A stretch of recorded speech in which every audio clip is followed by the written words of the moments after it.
Welcome to the third episode in a Legendarium series about the history of pilgrimage. In Part 3, Tests of Faith, we will talk about the dangers endured by medieval pilgrims on the roads to holy places. We often imagine the medieval world as one where people lived and died within sight of their hometown. That is not always the case. Farmers would leave overpopulated or famine-stricken regions to settle in areas with friendlier climes, especially during the High Middle Ages, when strong dukes and barons made travel safer. Merchant ships plowed the sea lanes. They brought back both exotic trade goods and tales of equally exotic lands where they picked them up. Peasants had the same wanderlust that men have possessed through the ages. For them, pilgrimage became their main opportunity to see the world beyond their village. Plenty of pilgrims also saw their journey as an opportunity for love, adventure, or even debauchery.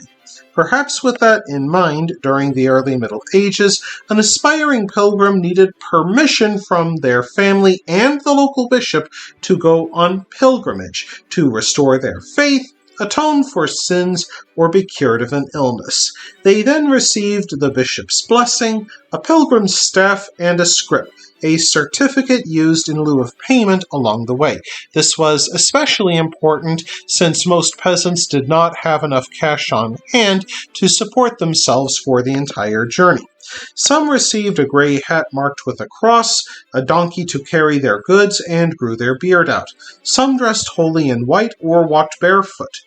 Nonetheless, as early as the 8th century, Saint Boniface wrote to the Archbishop of Canterbury asking him to ban English pilgrims from going to Rome, for they often fell into sin. Saint Boniface wrote, "There are very few towns in Lombardy, or Frankland, or Gaul, where there is not a courtesan or harlot of English stock." Some churches even took to displaying graphic images of those who died debauched to warn other pilgrims. Even worse for early medieval travelers, few Roman roads remained in use outside Italy, having been torn up for building material. Even wealthy pilgrims might fall prey to gangs of bandits. During the High Middle Ages, which began around the 11th century, pilgrimages could take place more regularly. Strong dukes and counts for the first time since the Romans invested in roads and bridges.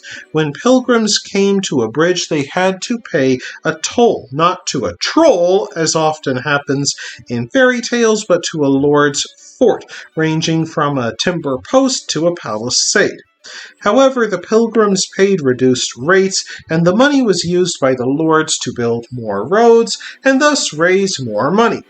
During their journey, assuming they did not linger in a house of ill repute, pilgrims used their scrip to stay at inns. Innkeepers often gave pilgrims room and board at much reduced rates, for the Gospel of Luke told of a good Samaritan who found a man beaten and robbed by bandits. Moved by Christian charity, he took the wounded man to an inn and tended to his wounds there. In the staunchly Christian Middle Ages, few innkeepers would refuse the Good Samaritan's example. Inns and hostels which catered to pilgrims sprang up, but pilgrims still had to compete for space with the poor and indigent who were often housed at inns by the city.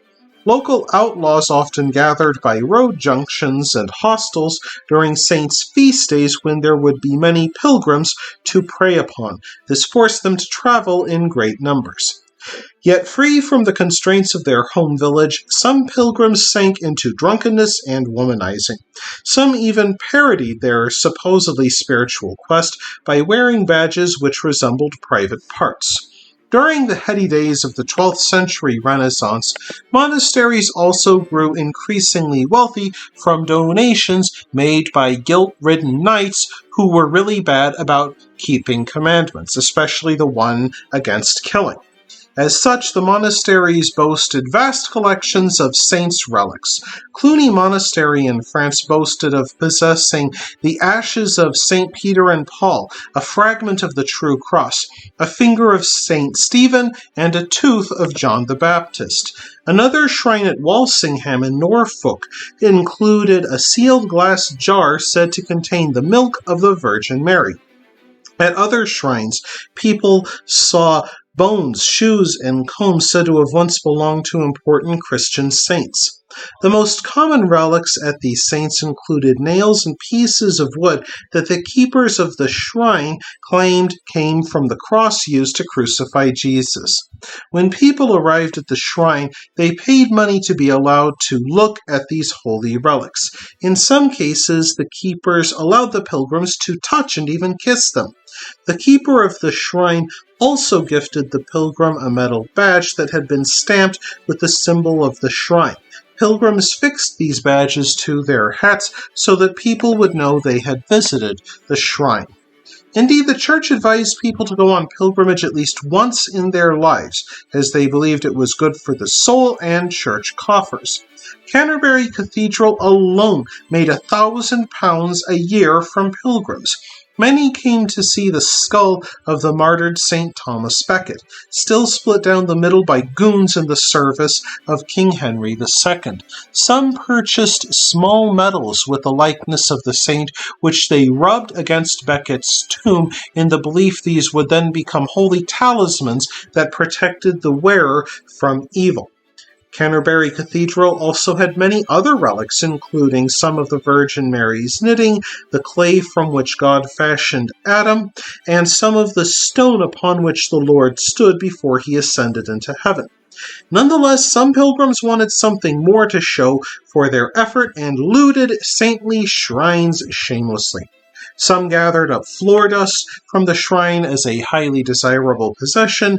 Pilgrims pilfered the blood of martyrs and water used for washing a saint's remains as a healing tonic. Others took things even further.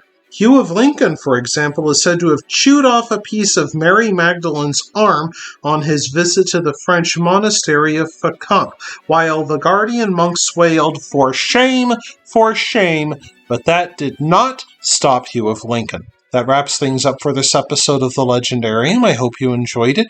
If you did, press like. If you want to see more, press subscribe. And if you've got anything to say, let me know in the comments section. Thanks again for joining me, and I hope that you have a great rest of the day.